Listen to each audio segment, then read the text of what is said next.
11 ans, 8 mois et 21 jours. C'est l'attente qu'il a fallu supporter entre la diffusion du dernier épisode de la série Kaamelott sur M6 et la sortie au cinéma du premier film d'une future trilogie. Ça équivaut à 4281 jours interminables pour les fans, marqués par l'excitation à l'idée de découvrir une suite différente sur grand écran, par la crainte que ce projet n'aboutisse jamais, par l'espoir animé par un Alexandre Astier toujours passionné et motivé, par la résignation face au temps qui passe et les contraintes annoncées, mais aussi par la hype ponctuelle face aux promesses régulières sur le sujet. Et malheureusement, à mon sens, cette fidélité n'a finalement pas été récompensée. Alors que la passion des fans de Kaamelott venait de subir la plus intense des montagnes russes pendant plus d'une décennie, ce premier volet dévoilé en 2021 s'est révélé aussi peu magique et impressionnant qu'un tour de Merlin. Oui, là où pendant tout ce temps, les fans avaient pu imaginer de nombreuses choses, fantasmer des idées et projets incroyables pour légitimer ce changement de format et d'écran pour Kaamelott, le retour à la réalité s'est avéré particulièrement frustrant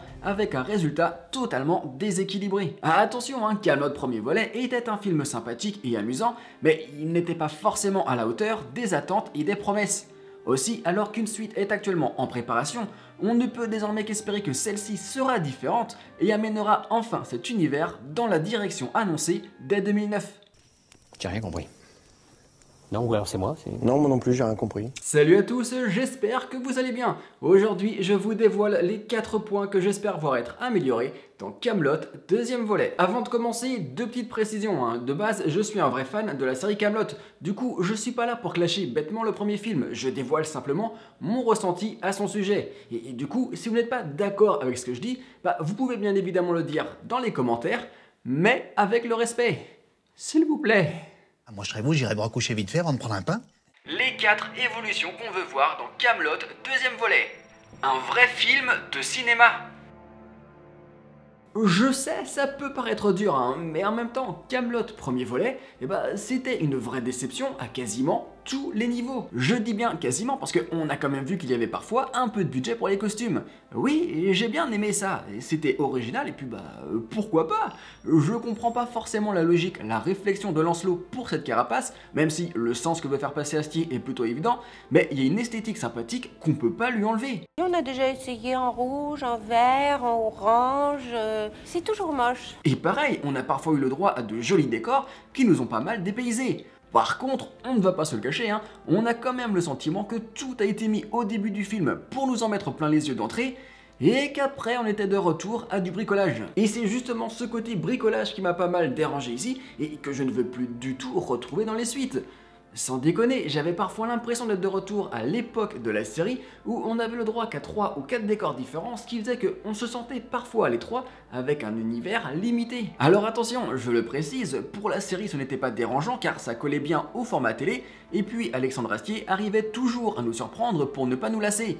Mais là, je suis désolé, ce n'était pas du tout ce qu'on était censé voir et retrouver. À partir du moment où on change de format, où on passe d'une série à un film, forcément, je veux voir une différence, je veux ressentir une évolution. Et dans le premier volet, on l'a pas eu. Au mieux du mieux, on a eu le droit à un téléfilm. Et ce côté téléfilm, il n'a pas uniquement été causé par sa faible quantité de décors. Non, malheureusement, on l'a aussi ressenti à travers sa réalisation. Ou plutôt son manque de réalisation. Bravo, bravo, alors c'est très constructif. Et effectivement, on a eu le droit à quelques plans sympathiques, notamment au début du film, comme par hasard là où il y avait les plus beaux décors, qui nous ont rappelé l'amour d'Astier pour Star Wars. Mais je suis désolé, il n'y avait rien de révolutionnaire là-dedans, on peut retrouver les mêmes plans dans n'importe quel court-métrage amateur sur Star Wars. En réalité, le plus frustrant avec ce premier volet, c'est qu'on n'a jamais eu l'impression de quitter le format série. Qu'importe les décors, les grands espaces, les costumes ou la grosse caméra utilisée, tout était filmé comme la série, avec des plans serrés, des champs contre champs sans inventivité et des placements de caméra limités. Et c'était ultra frustrant. Alors oui, ça fait le job et ça reste efficace. Mais je suis désolé, je suis exigeant, quand je vois Kaamelott au cinéma, j'ai pas envie de me contenter du minimum. Je veux voir l'univers passer à un niveau supérieur. Et c'est pas ce qu'on a eu. J'en ai rien à foutre. Je sais que certains vont dire que j'exagère et qu'après 12 longues années d'attente, faut aussi savoir se contenter de ce qu'on a et savourer le fait d'avoir enfin eu le droit à une suite. Et clairement, je comprends totalement ce point de vue. Mais je tiens quand même à rappeler une chose, c'est que ces 12 années d'attente, et bah c'était aussi notamment la faute d'Alexandre Astier. Ben oui, parce que c'est lui qui à l'époque avait décidé d'arrêter la série afin de faire grandir son histoire avec pour ambition d'aller encore plus loin. Il se sentait trop à l'étroit à la télé, et même le côté long format des dernières saisons ne lui convenait plus. Du coup, j'ai un petit peu de mal à accepter le fait d'avoir attendu 12 longues années pour au final me taper un projet qui ressemble à la même chose qu'à la télévision. Alors, encore une fois, ça se regarde, mais je suis désolé, hein, tout le film est marqué par un sentiment de tout ça pour ça. Et j'avais pas signé pour regarder un simple téléfilm sans réelle valeur ajoutée. Comment peut-on se montrer aussi cruel avec quelqu'un que l'on a aimé ? Alors vraiment, j'espère que ce deuxième volet verra Alexandre Astier, qui était peut-être en mode diesel, hésitation ou grosse pression avec ce premier film, et bah passer à la vitesse supérieure, se lâcher enfin totalement, et surtout casser les codes de sa propre création. Quitte à nous déstabiliser, hein, mais en même temps, c'est ça aussi qu'on veut vivre, on veut ressentir des choses nouvelles. Et tant pis s'il n'y a pas beaucoup de budget pour les costumes, les décors, les effets spéciaux. Il n'y en a pas forcément besoin pour nous amener ailleurs. Tout ce qui compte en réalité, bah, c'est de la qualité et de la créativité, que ce soit sur les plans, sur les axes de caméra ou sur la photographie. Et c'est vraiment sur ça qu'il va falloir bosser sur la suite, parce que si c'est pour refaire la même chose qu'avant, de la même façon, bah autant directement retourner sur M6, hein, ça nous fera tous économiser 12 €. Et j'en ai besoin, moi. Une histoire enfin maîtrisée. Autre point important qui, j'espère, sera corrigé dans la suite, bah, c'est la gestion de l'histoire, parce que sans déconner, c'était parfois à la limite d'être illisible, et c'était parfois lourd, mais lourd. Dans le premier film, on avait parfois l'impression qu'il manquait des scènes toutes les 10 minutes. Ça s'enchaînait toujours très bizarrement, ça manquait de lien entre les séquences, ce qui faisait que, ok, on comprenait ce qu'il se passait, mais on n'était jamais impliqué dedans. Il y avait vraiment une sorte de barrière entre nous et l'histoire. Entre les personnages qui apparaissaient et disparaissaient comme ça, sans raison, d'autres qui étaient présents mais sans aucune valeur ajoutée, ou encore des enjeux qu'on nous expliquait mais qu'on ne ressentait jamais. Waouh! Caradoc a plus de respect pour sa bouffe qu'Alexandre Astier en a eu pour son scénario, tellement c'était charcuté de partout. C'était quand même le truc le plus frustrant du premier film. On nous a fait comprendre que Lancelot était un tyran craint par tous, mais à aucun moment on ne l'a vu être méchant. À aucun moment on a assisté à sa cruauté. À aucun moment on a découvert les véritables conséquences de ses actions. Alors je sais bien, hein, quand le film débutait, Lancelot était à bout de souffle avec un royaume ruiné. Mais ça aurait été pas mal de nous montrer ça avec, je sais pas moi, des flashbacks par exemple. Parce que là, avec son état, eh bah, c'était impossible de le prendre au sérieux, et donc c'était impossible de prendre au sérieux cette ambiance sombre, cette histoire de résistance, tellement il n'y avait rien de menaçant. Ouais, c'est pas faux.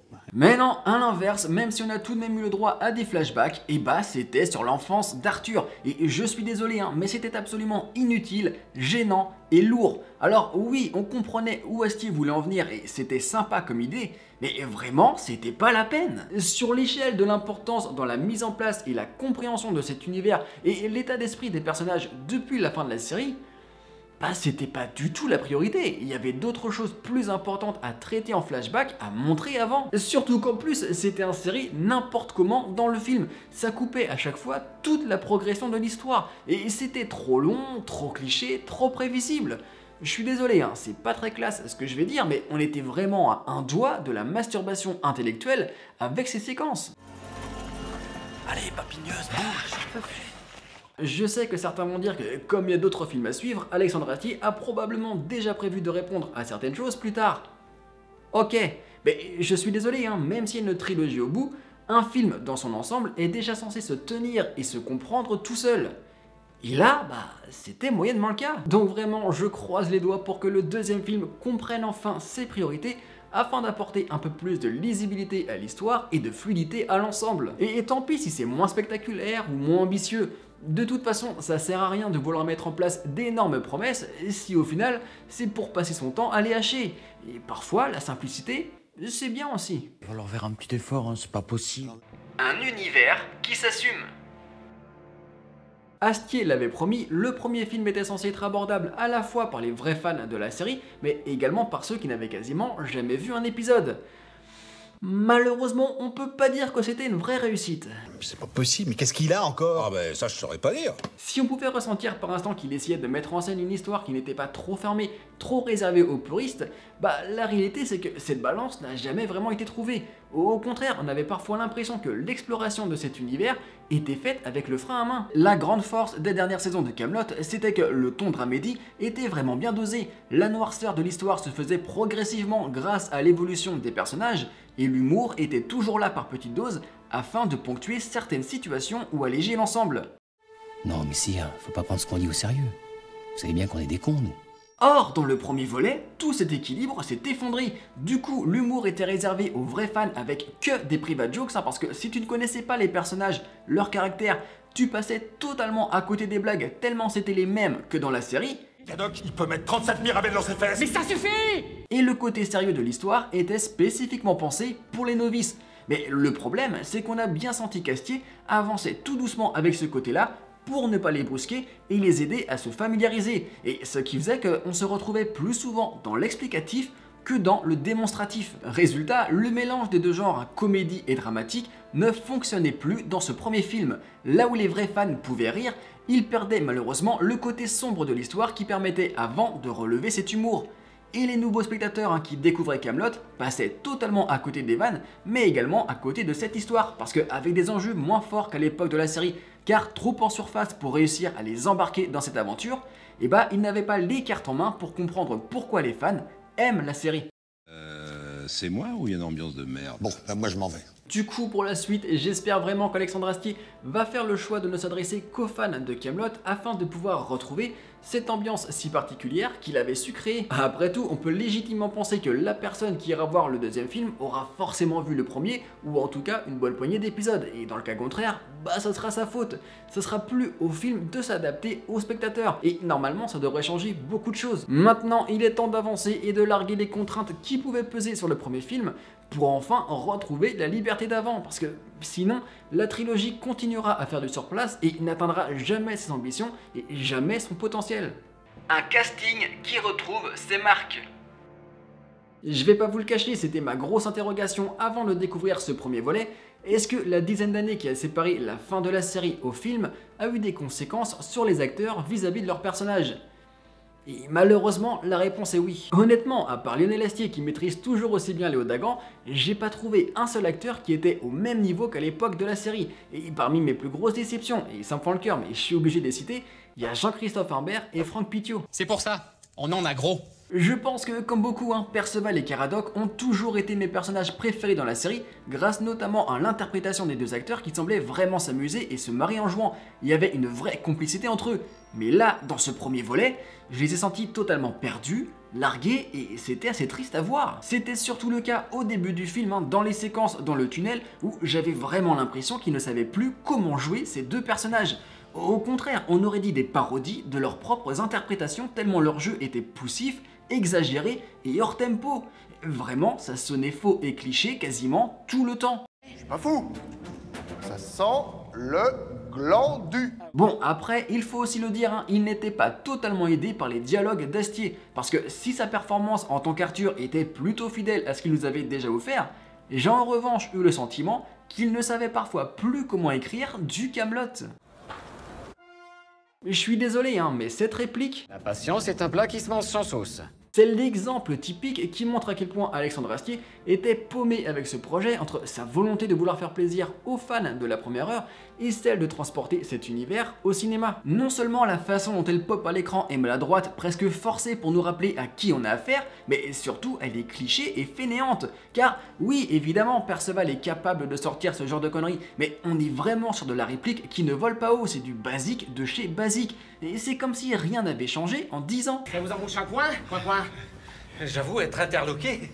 Et on retrouve également ce défaut d'écriture, cet essoufflement, lors de la fameuse partie de Robobrawl. Parce que ce qui était drôle dans la série, c'était de voir Perceval galérer à raconter les règles de ses jeux, d'assister aux réactions blasées des autres tours et de nous laisser imaginer les différentes parties. Mais là, on sait pas pourquoi, Astier a finalement décidé de filmer la partie.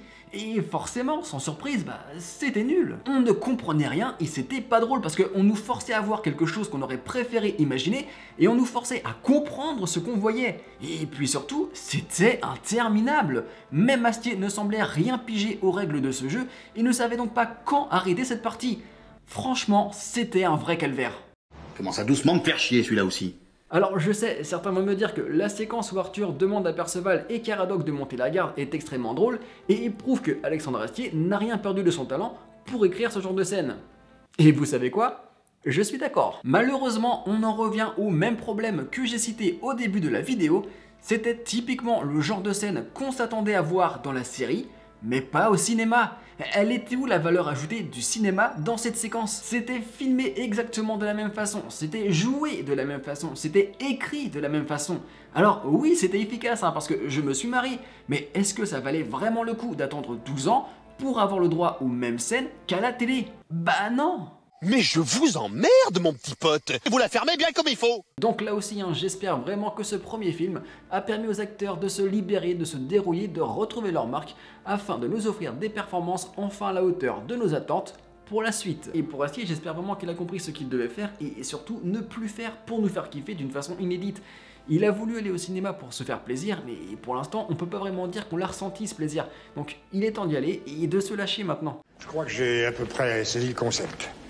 En résumé, vous n'êtes pas content. Pour résumer cette vidéo beaucoup trop longue, j'en suis désolé, Kaamelott deuxième volet va devoir passer un cap qualitatif pour effacer cette image de téléfilm et enfin assumer cette ambition cinématographique. Dans le cas contraire, on aura quand même le droit à une saga regardable et sympathique, parce que, encore une fois, j'ai pas détesté le premier film, il y avait des bonnes choses dedans, mais elle sera toujours accompagnée de ce sentiment de tout ça pour ça. Et ce serait dommage après toutes ces années. Sur ce, n'hésitez pas à me dire ce que vous en pensez et ce que vous aimeriez voir vous aussi dans la suite de Kaamelott au cinéma.